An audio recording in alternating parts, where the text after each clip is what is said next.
श्री राधा वल्लभ लाल जी को जिन्होंने प्रकट किया, श्री हरिवंश महाप्रभु, उनके बाल्यकाल की लीला सुनाते हैं।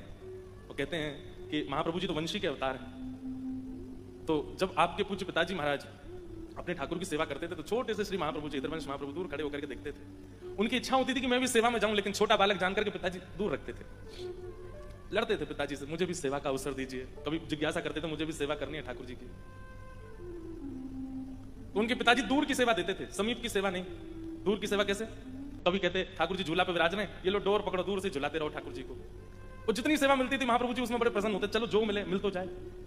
एक दिन महाप्रभु जी ठाकुर जी को झूला झुला रहे थे छोटे स्वरूप में, और झुलाते झुलाते झुलाते झुलाते उनके नेत्र बंद हो गए, और नेत्र बंद होते ही वो तो निकुंज में प्रवेश कर गए, और निकुंज में एक सखी रूप वंशी अली का रूप धारण कर लिया।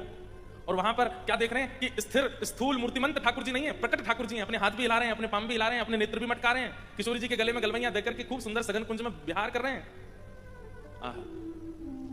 ठाकुर जी की रास विहार का दर्शन करने लगे। प्रत्यक्ष में तो हितवंश महाप्रभु झूला झुला रहे हैं ठाकुर जी को, लेकिन नेत्र बंद हो गए और मन से स्मृति किसकी कर रहे हैं कि ठाकुर जी तो रास विहार कर रहे हैं, और मैं भी एक वंशी अली गोपी हूं, ठाकुर जी के साथ रास कर रही हूं। स्थिति ऐसे होने लगी कि झूला झुलाते झुलाते श्री महाप्रभु जी को प्रश्वेत के बिंदु प्रकट होने लगे, क्योंकि नृत्य कर रहे हैं तो नृत्य में पसीने आ रहे हैं। हाथ से डोर छूट गई ठाकुर जी की, बस हाथ धीमे धीमे चल रहा है, डोर छूट चुकी है।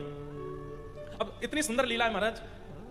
अप्रत्यक्ष मानसी भाव में, स्मृति भक्ति में तो ठाकुर जी रास कर रहे हैं, लेकिन प्रत्यक्ष में सामने ठाकुर जी झूला झूल रहे हैं। सावन को महीना है, और सावन में ठाकुर जी झूला काहे को झूले? क्योंकि सावन में हवा नहीं चलती, घनघोर बादल छा जाते हैं तो उमस जैसी होती है, इसलिए सखियां झूला झुलाती हैं ताकि ठाकुर जी को हवा लगे, ठाकुर जी को सुख मिले।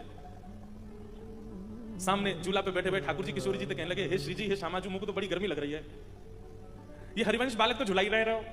किशोरी जी बोली, पता ना है, वो तो रास की भूमिका में चलोगे और रास को स्मरण कर रहे हो, देखो रास कर रहे हो, आपके हाथ पकड़ करके झूम रहे हो, वो तो स्मृति भाव में चलोगे और स्मरण भक्ति में चलोगे, अब हमारी सेवा कैसे होगी? ठाकुर जी बोले, मुझको तो गर्मी लग रही है, मैं कहा करूं? किशोरी जी बोली, अब कछु तो करो, गर्मी तो मुझको भी लग रही है। सो इतने में प्रत्यक्ष ठाकुर जी जिनकी सेवा होती थी वे सचल हो गए, और सचल होकर के अपने झूला से नीचे पांव लटका लिए और अपने पैर के अंगूठा से टेक दे दे करके झूला झुला रहे हैं, अपने आप को स्वयं ही झुला रहे हैं। किशोरी जी तो बड़ी प्रसन्न, हाँ अब नेक सांस आई, अब नेक हवा लगी, लेकिन ठाकुर जी तो और थक गए, पहले ही पसीना आ रहा और नेक पामन ते जोर जोर से झुलाने लगे तो और थकाने गई। तो ठाकुर जी ने कहा कि अपनी पीताम्बरी के सब्र छोड़ जो बांधवे के हों सब खोल लिए और पीताम्बरी उतार करके अपनी माला वाला उतार करके सब धर दें। बोले, मुझे तो बड़ी गर्मी लग रही है, कहा करूं? ठाकुर जी जोर जोर से झूला झुलाने, इतने में ही महाप्रभु जी के पिताजी आ गए भीतर, और जैसे ही पिताजी का आगमन हुआ ठाकुर जी दौड़ करके बिना अपनी पोशाक धारण किए जाकर खड़े हो गए। पिताजी ने आकर के जब देखा तो क्या देख रहे हैं कि हरिवंश बालक केवल अपने हाथ को चला रहे हो, हाथ से डोर छूट गई है, लेकिन झूला अपने आप चल रहा है, और ठाकुर जी अपनी पीताम्बरी आदि उतार करके और बिल्कुल अपने स्वरूप में खड़े हैं। लेकिन वो इस वेद को पहचान नहीं पाए कि हुआ क्या था यहाँ पर।